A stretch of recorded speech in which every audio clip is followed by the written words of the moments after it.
बहुत मासूमियत भरे कमेंट्स और भोले भोले सवाल आए हैं। इन भोले भाले सवालों का भोला भाला जवाब आज के वीडियो में देने की कोशिश करेंगे। पूरी एसआईआर के दौरान गणना प्रपत्र भरने से लेकर के ड्राफ्ट रोल डाउनलोड करने तक, फॉरम 6 से लेकर फॉरम 8 तक, नेम डिलीट से लेकर के 2002-3 की मैपिंग तक, एवरीथिंग मैंने आपको सब कुछ बताया। हर एक चीज के अंदर आपकी हेल्प करी। लगातार इसी सीरीज में आपके कुछ कमेंट्स रह जाते हैं, कुछ कंफ्यूजन रह जाते हैं एसआईआर से संबंधित। जो कमेंट्स और जो कंफ्यूजन है वो लगभग लगभग कॉमन है। 15-20 सवाल हैं घुमा फिरा के। ठीक है, उन सभी का जवाब आज के वीडियो में देने की कोशिश करेंगे। उससे पहले एक रिक्वेस्ट ये है साथियों, कि बहुत बार ये हो रहा है मेरे साथ कि आप जो कमेंट कर रहे हैं इस वीडियो के अंदर कि मेरी ये कंफ्यूजन है, उसी वीडियो में उस कमेंट का जवाब है, बट आपने वीडियो को पूरा नहीं देखा, स्किप किया, डायरेक्टली कहा ये जवाब देते हैं, इट मींस आपने कमेंट मार दिया। ठीक है, तो इससे बचें। सबसे पहले तो आप वीडियो को पूरा देखें, वीडियो को फुल लेंथ देखें। दूसरा, फिर भी कोई कंफ्यूजन रहता है तो आप इसके कमेंट बॉक्स में डाल दें, और कमेंट अगर आप करते हैं तो नेक्स्ट वीडियो की वेट करें, उसमें आपके कमेंट का जवाब दिया जाएगा। उसके बाद आप भैरव टेक बदेसर इसी नाम से, जो यूट्यूब चैनल है इसी नाम से टेलीग्राम चैनल भी है, वहां डायरेक्ट मैसेज कर सकते हैं। उसके बावजूद आपकी समस्या सोल्व नहीं होती है, देन आप, मेरी इंस्टा आईडी है learner_कवि09, 76 के फॉलोअर्स हैं इसके ऊपर, है ना। आप इस पर कनेक्ट कर सकते हैं, डायरेक्ट मैसेज कर सकते हैं, आपको सेटिस्फाई करने की पूरी कोशिश करेंगे। तो शुरू करते हैं आज की वीडियो को। ठीक है, देखो, एक कमेंट किया है मरियम नाम से। मैंने खुद 8 नंबर का फॉर्म फिल किया है, मोबाइल नंबर ऐड किए हैं, तो मैं खुद फील्ड वेरिफिकेशन कर सकती हूँ या बीएलओ ही करेंगे वो? तो फील्ड वेरिफिकेशन का काम आप नहीं करेंगे। फील्ड वेरिफिकेशन की ऑथोरिटी बीएलओ के पास है ना। कैंडिडेट खुद ही फॉर्म ऐड भर ले और खुद ही वेरिफिकेशन कर दे तो फिर तो, है ना। आपको जानकारी नहीं है इसलिए आपने पूछा, लेकिन मेरे को जानकारी इसलिए मैंने बताया कि फील्ड वेरिफिकेशन का काम बीएलओ का रहेगा। आप रेफरेंस नंबर नोट करके रखिए, उसको ट्रैक करते रहिए दो चार दिन में। थैंक यू सर, तो मोस्ट वेलकम। मैंने फॉर्म 8 फिल किया और एक्नॉलेजमेंट नंबर भी जनरेट है हुआ, बट जो भी ट्रैक करता हूं तो डाटा नोट फाउंड दिखा रहा है, प्लीज रिप्लाई। अगर ऐसा दिखा रहा है तो पहले आप ये बताइए कि कितना टाइम हो गया, है ना। हो सकता है आप उसको सही से चेक नहीं कर रहे हो। आप एक्नॉलेजमेंट नंबर मेरे साथ शेयर करिएगा, आप डायरेक्ट मैसेज में आएगा आर के इनक्रेडिबल सर, तो आपको वहां जवाब देने की कोशिश करूंगा। सर, कार्यकाल पूरा होने के बाद कहाँ भेजेंगे, प्लीज रिप्लाई देना। मॉडल स्कूलों में विभिन्न पदों पर भर्ती, इसको लेकर के मेरे पास कोई एक्चुअल जानकारी नहीं है। ठीक है, तो मैं आपको इसमें मिसगाइड करने की कोई मतलब जरूरत नहीं करूंगा, है ना। जनरल टेंडेंसी ये है कि एक बार जो वहाँ लग जाता है मॉडल स्कूल्स के अंदर साक्षात्कार के माध्यम से या रिटर्न एग्जाम के माध्यम से, तो उसको वहां से जनरली निकाला नहीं जाता है। ठीक है, क्योंकि इंग्लिश मीडियम के टीचर्स बहुत रेयर चांसेस में आते हैं। उसके बाद भी अगर ऐसा होता है तो इसकी कुछ जानकारी लेंगे, है ना। अगर फिर भी आपकी समस्या कहीं से सोल्व नहीं हो तो फिर डीएम में आइएगा, तो आपको मैं पता करके बता दूंगा। Can BLO edit given data, दिए गए डेटा को बीएलओ एडिट कर सकता है क्या? तो बीएलओ एडिट नहीं कर सकते हैं, वो एडिट नहीं करेंगे, वो केवल वेरीफाई करेंगे कि दी गई जानकारी सही है कि नहीं है। ठीक है, अगर उसमें कुछ करेक्शन करना होगा तो फिर वो आपसे कहेंगे कि आप इसको वापस से सबमिट करिए वगैरह वगैरह। ठीक है, फॉर्म 6 तो भर दिया, बीएलओ ने सबमिट कर दिया, मेरा नाम जुड़ा या नहीं कैसे देखूं? फॉर्म 6 भर दिया, बीएलओ ने सबमिट कर दिया, मेरा नाम जुड़ा या नहीं कैसे देखूं? तो आपके पास जो रेफरेंस नंबर है उस रेफरेंस नंबर से स्टेटस ट्रैक करिए, स्टेटस चेक करिए कि क्या दिखा रहा है। अगर फाइनल एक्सेप्टेंस हो गई है तो कुछ टाइम में आपका वोटर आईडी आपके पास घर पे आ जाएगा। ठीक है, चलिए, तो उसका स्टेटस ट्रैक कर लीजिए, बस ये बात है सर। उसके बाद देखिए, सर मैं उत्तर प्रदेश से हूँ, मेरा नाम 2003 की लिस्ट में उत्तर प्रदेश में है, बट बीएलओ ने परमानेंट शिफ्टिंग में डाल दिया है और अब मैं 20 साल से दिल्ली ही रहता हूँ। तो जब दिल्ली में ऐसा ही हाल होगा तो मैं अपनी उत्तर प्रदेश के 2003 के डिटेल्स डालकर फॉर्म भर सकता हूँ ना? बिल्कुल भर सकते हैं, 100%, कहीं पर भी कोई दिक्कत वाली बात नहीं है। ठीक है, धन्यवाद आपका इंदिरा चौहान जी, मोस्ट वेलकम। उसके बाद देखो, श्रवणवा, name in draft list but still notice मिल सकता है। हाँ, ड्राफ्ट रोल के अंदर नेम होने के बावजूद नोटिस मिल सकता है। कब मिलेगा? अगर आपकी मैपिंग नहीं हुई है या मैपिंग गलत हुई है। इट मीन्स, अगर आपने लास्ट एसआईआर जो 2002 में हुआ हो, 3 में हुआ हो, 4 में हुआ हो, जब भी लास्ट एसआईआर हुई थी, उस लास्ट एसआईआर के अंदर आपकी फैमिली का कोई रिकॉर्ड अगर नहीं मिला है, यानी कि पापा मम्मी दादा दादी का नाम नहीं मिला है, तो ऐसे केस में नोटिस आएगा। और नोटिस आएगा तो जवाब क्या देना है, इसी वीडियो के अंदर मैंने शायद बताया होगा। ठीक है, चलिए। हिंदी कॉमेडी, नोटिस आने पे बर्थ सर्टिफिकेट दिखा और उसमें और डॉक्यूमेंट्स डेट अलग तो दिक्कत होगी कि नहीं? नोटिस आने पर बर्थ सर्टिफिकेट दिखाओ और उसमें और डॉक्यूमेंट्स डेट ऑफ बर्थ अलग। एक दो में अलग हो सकती है, बाकी सब में सेम होगी, बस डॉक्यूमेंट जरूर आपको दिखाना है। डेट ऑफ बर्थ अलग है तो हो सकती है, कोई दिक्कत वाली बात नहीं है। अगर आपके पास डेट ऑफ बर्थ अलग होने का कोई जेन्युइन रीजन है तो मान जाएंगे, कहीं कोई समस्या नहीं आएगी, ठीक है। बट अगर जाली बना रखा है तो मान के चलिएगा, है ना। अगर, फिर से बता रहा हूँ, किसी भी कैंडिडेट को नोटिस आता है तो जाली दस्तावेज तो सबमिट करना ही मत। आरपी एक्ट के तहत, यानी कि रिप्रेजेंटेटिव एक्ट जो है ना, उसके तहत कार्रवाई होगी, 1 साल की सजा हो जाएगी और फालतू में लफड़ा हो जाएगा। तो जाली दस्तावेज कोई नहीं बनाए, बाकी कोई समस्या नहीं है। हो सकता है किसी के पास कुछ भी नहीं हो, लेकिन उसके पास जेन्युइन रीजंस होंगे, है ना। तो चुनाव आयोग आपको बराबर टाइम देगा, बस नकली काम नहीं करना है, ठीक है। नोटिस आने पर birth certificate, date of birth अलग है तो या तो सुधरवा लो, और या कोई दिक्कत वाली बात नहीं, जो स्थिति है, जो जो डॉक्यूमेंट्स अवेलेबल है सारे लेके चले जाओ, कोई समस्या नहीं है, ठीक है। सर मेरे पास मम्मी की एमए की 1979 की मार्कशीट है, बट उसमें मम्मी की सरनेम शादी से पहले वाली है, वो डॉक्यूमेंट में लगा सकते हैं, बिकॉज मेरे 10th मार्कशीट में मम्मी की सरनेम पापा की सरनेम वाली है। प्लीज आंसर करना। बिल्कुल लगा सकते हैं, कहीं कोई समस्या नहीं है, वो आप दे देना, ठीक है। वो आप दे दीजिएगा, वो आप दे दीजिएगा, ठीक है। चलिए। ये मॉडल स्कूल इंग्लिश मीडियम होती है, हिंदी मीडियम से शिक्षक के लिए हॉस्टल जैसी सुविधाएं मिलती है क्या गुरुजी? हॉस्टल जैसी सुविधाएं फिलहाल तो नहीं है, आपको रूम लेके रहना पड़ता है, और किसी स्कूल में मिल जाए तो अच्छी बात है। और हाँ, ये इंग्लिश मीडियम होते हैं, हिंदी मीडियम नहीं होते हैं, ठीक है। Aadhaar card address change electricity bill से कैसे करते हैं भैया? आधार कार्ड का एड्रेस चेंज इलेक्ट्रिसिटी बिल से कैसे करते हैं? बिल्कुल, मैं आपके लिए इसके लिए वीडियो बना दूंगा कि आधार में अपना एड्रेस खुद से कैसे चेंज कर सकते हैं, ठीक है। सर वोटर कार्ड की एसआईआर वेरिफिकेशन लिस्ट कैसे डाउनलोड करें? वोटर कार्ड की एसआईआर वेरिफिकेशन लिस्ट मतलब मैं समझा नहीं। ड्राफ्ट रोल में आपका नाम आया कि नहीं आया? आ गया है। ड्राफ्ट रोल में नाम आ गया है और नोटिस नहीं मिला है, तो आपका हो गया एसआईआर, कहीं कोई समस्या नहीं, इसको चेक करने का कोई अलग से कोई प्रावधान नहीं है। अब आपको क्या करना है, फाइनल वोटर लिस्ट आएगी, आप जिस भी स्टेट से हो, फाइनल वोटर लिस्ट आएगी, उस फाइनल वोटर लिस्ट के अंदर चेक कर लेना, आपका नाम आ गया, it mean you are under SIR, आपका एसआईआर हो चुका है, ठीक है। उसमें नहीं आता इसका मतलब नाम कट गया। पुत्र वधु का गांव कौन सा आएगा, पीहर या ससुराल? ससुराल का ही भरना है, ससुराल का ही भरना है, और इसके लिए मैंने अलग से वीडियो डाल दिया है, लेटेस्ट वीडियो आप जाकर के चेक करेंगे, इससे पहले वाला। तो उसके अंदर बीएलओ एप्लीकेशन से फॉर्म 6 कैसे भरना है नई बहुओं का, वो मैंने आपको बता रखा है। सर आपने तो न्यू इलेक्टर के साथ एक और ऑप्शन भी आ रहा है। सर ऐप में तो न्यू इलेक्टर के साथ एक ऑप्शन भी आ रहा है, मेरे बीएलओ ऐप में तो एक ही आ रहा है, दूसरा ऑप्शन नहीं आ रहा है, दूसरा ऑप्शन नहीं आ रहा है। तो इसका मतलब आपने अपडेट नहीं किया होगा, एक बार आप अपडेट करने की कोशिश करें, अगर अपडेट करने के बाद भी नहीं होता है तो फिर आप मेरे से कांटेक्ट कर सकते हैं, मैंने इंस्टा आईडी बता रखी है, उस पर मैसेज कर दीजिएगा। फॉर्म 7 में सबमिट के बाद house number V1 can not be null और एम्प्टी फील्ड वेरिफिकेशन रिपोर्ट में दिखा रहा है, what is the problem? Form 7 में सबमिट के बाद house number can not be null और एम्प्टी फील्ड वेरिफिकेशन रिपोर्ट में दिखा रहा है। इसका मतलब ये है कि आपने जो फॉर्म नंबर 7 भरा है भैया, उसके अंदर आपने हाउस नंबर नहीं डाले हैं, तो हाउस नंबर डाल दीजिए, ठीक है। अकॉर्डिंग टू सेंसस 2011 जो भी आपके पास हाउस नंबर हो, कोई ना कोई हाउस नंबर डाल दीजिए। तो उसको खाली मत छोड़िए हाउस नंबर वाले कॉलम को, हाउस नंबर वाले कॉलम में कुछ कुछ भरिए, ये कह रहे हैं आपसे।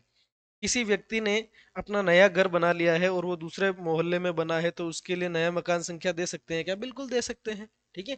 वो जनगणना मिल जाएगी, अभी 2027 वाली जनगणना चालू होने वाली, उसमें मिल जाएगी। और फिलहाल के लिए आप चाहें तो वही रख सकते हैं, जो अपने पुरानी मकान संख्या है वही वाली भी रख सकते हैं, कोई समस्या नहीं है, ठीक है। सर मुझे एसआईआर नोटिस आया है और मैं बाहर रहता हूं, तो मेरा डॉक्यूमेंट के साथ पापा को भी डॉक्यूमेंट लेकर जाना होगा क्या? पापा के जाने की मतलब पापा के डॉक्यूमेंट ले जाने की जरूरत नहीं है, आपके उस नोटिस के जवाब में जो जो डॉक्यूमेंट बनते हैं वो ले जाओ। और डॉक्यूमेंट को ले जाने के लिए आपके पापा जा सकते हैं, आपके मम्मी जा सकते हैं, आपके भैया जा सकते हैं, आपके परिवार का कोई भी वयस्क सदस्य जा सकता है, कोई दिक्कत वाली बात नहीं, ठीक है। चलिए। ये सर यदि 3 किस्त में जन आधार कार्ड न्यू बना लिया है, पुरानी कार्ड की नंबर ही मांग रही है, पुराने जन आधार में बच्ची के नाम नहीं है, तो क्या प्रोसेस है सर?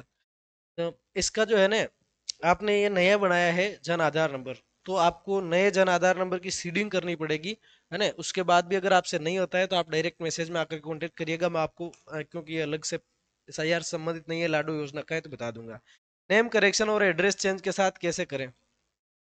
नेम और करेक्शन, नेम और एड्रेस दोनों एक साथ नहीं होंगे, है ना। शिफ्टिंग ऑफ रेजिडेंस एक अलग मसला है, तो आपको 2 बार फॉर्म 8 भरना पड़ेगा, एक बार कर लीजिए, एक बार नेम करेक्शन करवा लीजिए और दूसरी बार एड्रेस चेंज करवा लीजिए, ठीक है। चलिए। जो लड़की शादी करके ससुराल चली गई उसका नाम हटाना है, कौन सा फॉर्म भरना है सर प्लीज बताएं। तो इसके लिए आपको फॉर्म 7 ही भरना है। इसके लिए आपको क्या करना है, फॉर्म 7 भरना है, ठीक है। फॉर्म 7 भरना है, अभी भर भर के बता दूंगा कैसे भरना है, ठीक है। नेक्स्ट वीडियो में बता दूंगा कि कैसे भरना है। मेरा 2 वोटर आईडी अलग अलग गांव की बन गई है, एक को डिलीट के फॉर्म 7 भरा, दूसरे के लिए फॉर्म 8 भरा है। तो क्या जो पीवीसी वाला कार्ड मिला है अपडेट होने के बाद हमें new PVC card post office से आएगा या नहीं, प्लीज रिप्लाई। नहीं आएगा सर, नहीं आएगा, आपको ऑनलाइन डाउनलोड करके काम चलाना पड़ेगा। पीवीसी कार्ड नया नहीं आएगा, फिलहाल तक तो नहीं है, उसके बाद चुनाव आयोग कोई नया फैसला ले ले अलग बात है। 2003 में नेम गलत था, 2025 में भी गलत है, नोटिस आया, क्या करूं। 2025 में नेम गलत था, 3 में गलत था, 25 में भी गलत है, नोटिस आया, क्या करूं, किस नाम का कागज दिखाऊं। जिस भी नाम के आपके पास अवेलेबल हो वो लेकर के चले जाइए और दिखा दीजिए कि इस तरह की प्रॉब्लम हुई है। जो जो भी अवेलेबिलिटी है डॉक्यूमेंट्स की वो लेकर के चले जाइए, आपका काम हो जाएगा सर, ठीक है। चलिए सर, मैं उत्तर प्रदेश से हूँ, मेरा नाम 2003 की लिस्ट में उत्तर प्रदेश में था, बीएलओ ने परमानेंट शिफ्टिंग, हाँ तो ये आप डाल सकते हैं सर, 2003 की डिटेल्स डाल सकते हैं, कोई इश्यू वाली बात नहीं, यूपी वाली डिटेल डाल देना, दिल्ली में चल जाएगी। बीएलओ असाइंड में सुधार करना है तो कैसे करें, बीएलओ असाइंड में सुधार करना है तो कैसे करें। चलो इसके लिए मैं एक वीडियो लेकर के आऊंगा सर, है ना। चलिए, जो फादर के नाम से मैपिंग किया है उनका यदि लॉजिकल डिस्क्रिपेंसी में आता है तो रिलेटिव टाइप पेरेंट्स प्रूफ के लिए किसका डॉक्यूमेंट देना है, मतदाता या पेरेंट्स का, अलग अलग बोलते हैं, है ना। पेरेंट्स वाले कॉलम में आ रहा है तो पेरेंट्स का देना है, ठीक है। बाकी मतदाता का खुद का देना है ना। तो आपको इसमें कोई कंफ्यूजन रखने की जरूरत नहीं, पेरेंट्स में अगर स्टार लिखा हुआ है तो पेरेंट्स वाला देना है, ठीक है? और पेरेंट्स में स्टार नहीं आ रहा है तो खुद का देना है, ठीक है।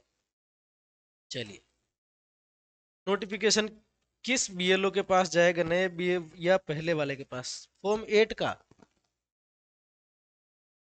एड्रेस अगर आप चेंज कर रहे हैं तो नए बीएलओ के पास जाएगा, और नेम में एंट्रीज कर रहे हैं, आप कर क्या रहे हैं इससे। नोटिफिकेशन किस बीएलओ के पास जाएगा, नए या पहले, किसका नोटिफिकेशन अगर आप ये पूछ रहे हैं वेरिफिकेशन का, मैं समझा नहीं। पहली बात तो ये है कि बीएलओ के लिए मैंने वीडियो डाला है, इसमें आप लिख रहे हैं कि नोटिफिकेशन किस बीएलओ के पास जाएगा। मैं कह रहा हूँ अगर आप फॉर्म 8 भर रहे हैं और एंट्रीज में करेक्शन कर रहे हैं तो आपके बीएलओ एक ही है, और अगर आपने एड्रेस चेंज किया तो नए बीएलओ के पास जाएगा, नए बीएलओ के पास जाएगा, कोई इशू वाली बात नहीं है। बीएलओ ऐप से वोटर का पार्ट नंबर चेंज कैसे करें प्लीज बताएं। फॉर्म 8 भर के पार्ट नंबर चेंज करना है, कैसे करना है, फॉर्म 8 भरना है, पार्ट नंबर चेंज होने का मतलब एड्रेस चेंज होना, एड्रेस चेंज होने का मतलब शिफ्टिंग ऑफ रेजिडेंस, और रेजिडेंस शिफ्ट होने का मतलब आपको फॉर्म नंबर 8 भरना रहेगा। सर मेरी एज 46 है और मैंने 2003 में वोट डाला, मेरा 2003 का रिकॉर्ड किसी और के साथ बीएलओ ने मैप कर दिया, अब मैं क्या करूं, मेरा नाम ड्राफ्ट लिस्ट में नहीं है और फॉर्म 6 भर रहे हैं तो ऑलरेडी मैप बता रहा है। सर मेरी एज 46 है और मैंने 2003 में वोट डाला, 2003 का आपके पास रिकॉर्ड है कि नहीं है, 2003 का आपके पास रिकॉर्ड है कि नहीं है।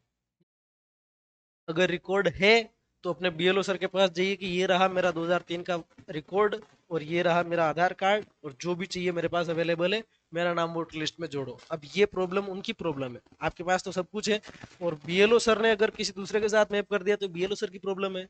तो आप 2003 की वोटर लिस्ट में आपका नाम है तो 2003 वाली वोटर लिस्ट डाउनलोड करिए, उस पेज की प्रिंट निकलवाइए, अपने आधार की एक प्रिंट निकलवाइए, दोनों पर साइन करिए, एक फोटो लीजिए और बीएलओ सर के पास चले जाइए कि सर कैसे करना है, क्या करना है आप जानो, बट मेरा नाम वोटर लिस्ट में जोड़िए, ठीक है। तो कहीं कोई दिक्कत नहीं आएगी, ठीक है। कि इन्होंने हाई लिखा है तो इनको बाई कर देते हैं।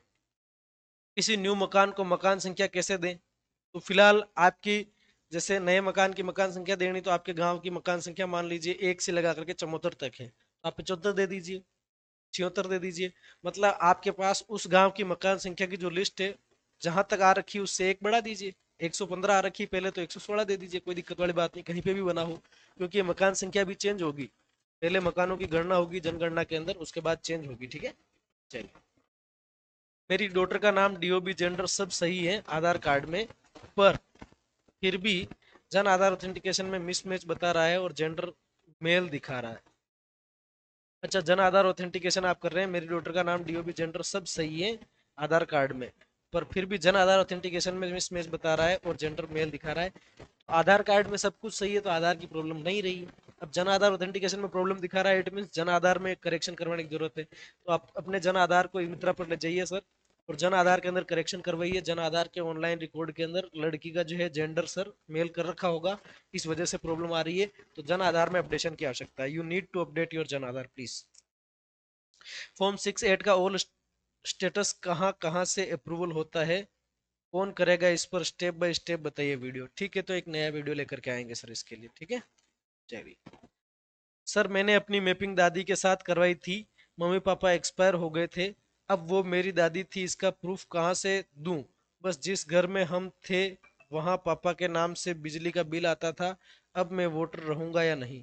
बिल्कुल आप वोटर रहेंगे, कोई समस्या नहीं है। आपने दादी से मैप किया है ना, तो वो आपकी दादी लगती है, इसका कोई न कोई प्रूफ आपको देना पड़ेगा। कोई न कोई प्रूफ मतलब पापा का कोई भी ऐसा डॉक्यूमेंट जिसके अंदर आप उनकी मम्मी का नाम शो हो रहा होगा। जैसे मेरा डॉक्यूमेंट है, 10वीं की मार्कशीट है, तो उसमें पापा मम्मी का नाम आ रहा है ना। मेरा आधार कार्ड है, उसमें पापा का नाम आ रहा है। जन आधार है तो उसमें मम्मी का नाम आ रहा है। तो ऐसा कोई न कोई डॉक्यूमेंट जरूर आपके पास अवेलेबल होगा जिससे ये प्रमाणित हो सके कि जो आपके पापा है और आपकी दादी है उनका रिलेशन वहां पे बैठ रहा हो। ठीक है, तो वो डॉक्यूमेंट आपको उसकी जरूरत पड़ेगी। ठीक है, तो आप मेरी बात समझ गए होंगे।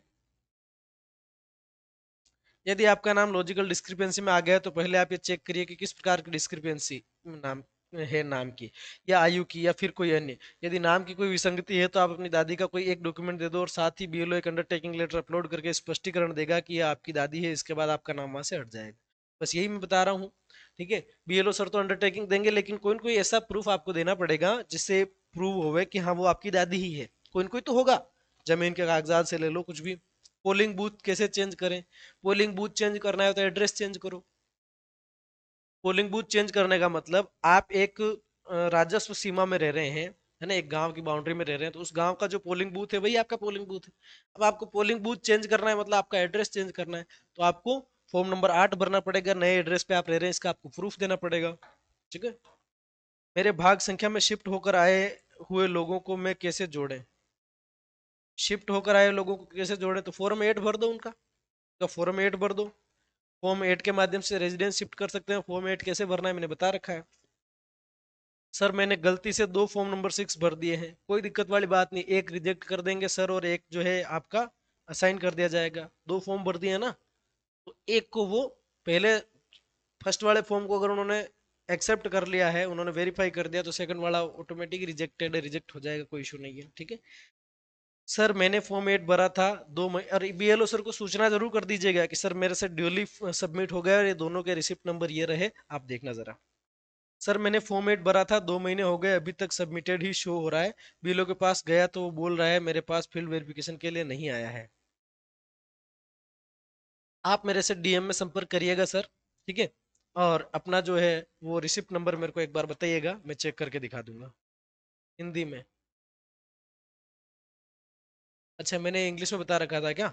चलो हिंदी में भी आपको बता दूं, लेकिन इसमें हमने ऐसी कोई भी जानकारी नहीं दिखाई है जिससे किसी व्यक्ति के निजी डाटा सार्वजनिक होते हो, जिससे इलेक्शन कमीशन ऑफ इंडिया की साख पर धब्बा लगता हो, जिससे भारत की एकता, अखंडता, संप्रभुता जो है किसी भी स्तर पर नकारात्मक रूप से प्रभावित होती हो। हमने इन सभी बातों का ध्यान रखा, कम्युनिटी गाइडलाइंस का ध्यान रखा, चुनाव आयोग की गाइडलाइंस का ध्यान रखा, इंडियन कॉन्स्टिट्यूशन की गाइडलाइंस का ध्यान रखा, और कम्युनिटी गाइडलाइंस का भी हमने ध्यान रखा है।